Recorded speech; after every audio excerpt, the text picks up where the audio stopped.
Merhaba arkadaşlar, örgü kanalıma hoş geldiniz.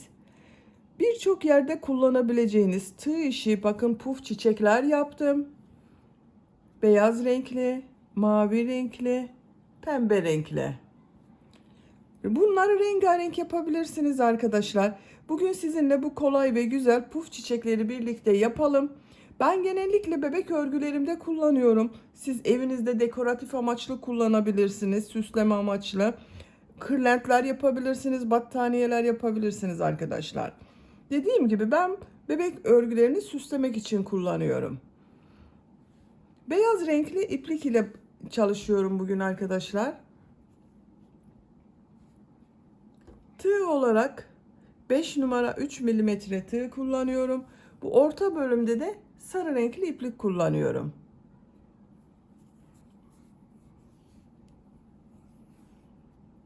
Çiçek örgüsüne şu şekilde sihirli halka yaparak başlıyorum.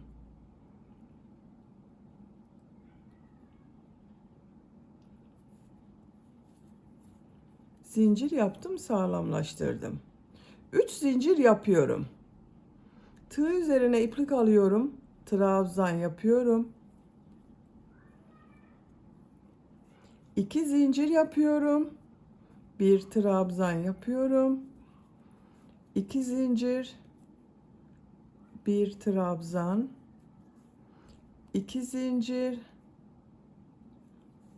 bir trabzan, 2 zincir, bir trabzan. Bakın 1 2 3 4 5 yuva oldu. 2 zincir yapıyorum. İplik ucunu çekiyorum. Bakın buraya 1 2 3 4 5 trabzan yaptık arkadaşlar. Arada 2 zincir yaptık. Şu ilk yaptığım 3 zincir var. Bunun ikinci zincire tığ takıyorum. İlmek kaydırma yaparak birleştiriyorum. İplik ucunu şu şekilde tutuyorum bakın. 1 2 3 4 5 6 yuva oluşturduk. Bakın 6 yaprağı var. Onları yapacağız. 3 zincir yapıyorum. Tığ üzerine iplik alıyorum. Şu şekilde bakın. Şu yuvaya tığ takıyorum. İplik alıyorum. Uzatıyorum. Bakın uzun tutuyorum. 1 2 3 4 5 6 7. Tığ üzerine iplik alıyorum. Hepsini içinden bir defa da çekiyorum. Şu şekilde bakın bir zincir yapıyor gibi yaptım, sağlamlaştırdım. 3 zincir yapıyorum. Aynı yuvaya şu şekilde ilmek kaydırma yapıyorum 3 zincire.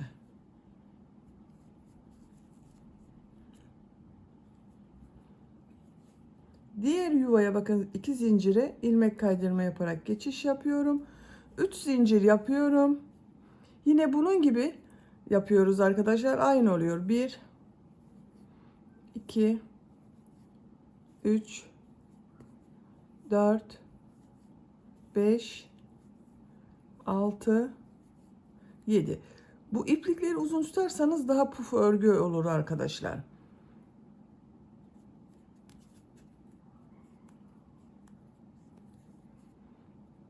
İlmek kaydırma yapıyorum.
Bakın son yaprağı yaptım.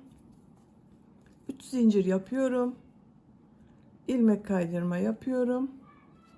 İpliği kesiyorum.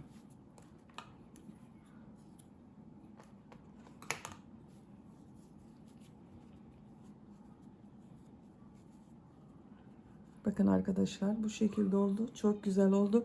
Şimdi bu orta bölümde bulunan tomurcuk bölümünü yapacağız. Sarı renkli iplik ile yapıyorum. Yine sihirli halka yapıyorum. Şu şekilde bakın, parmağıma doladım. İlmek yapıyorum. Bir zincir yaptım, sağlamlaştırdım. 3 zincir yapıyorum. Bu yaprağı yaptığımız gibi yapıyoruz. 1 2 3 4 5 6 7 8 defa yaptım arkadaşlar. Hepsini içinden çekiyorum. Zincir yaptım, sağlamlaştırdım. İpliği kesiyorum.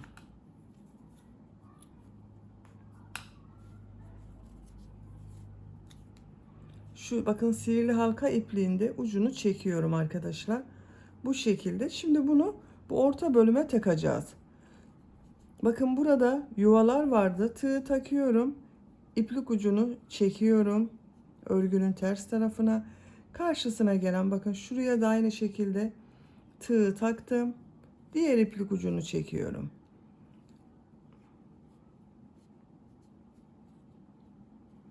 Örgünün ters tarafında bunu bağlıyorum.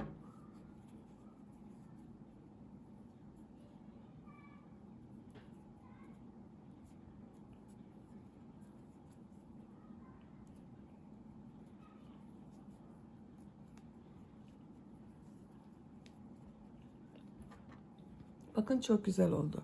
Ben 3 milimetre tığ kullandım arkadaşlar. Bu büyüklükte bir çiçek yaptım. Siz daha büyük numaralı tığ kullanırsanız daha büyük çiçek olur.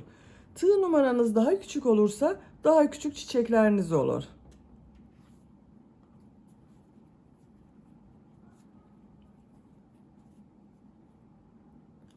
Çiçeğimizi hazırladık. Bu çiçekleri rengarenk yapabilirsiniz, tek renk yapabilirsiniz, birçok yerde kullanabilirsiniz. Beni dinlediğiniz ve izlediğiniz için hepinize çok teşekkür ederim. Örgü kanalıma abone değilseniz abone olmayı unutmayın lütfen. Sizlerle yeni örgülerde görüşmek dileğiyle. Hoşça kalın, sevgiyle kalın.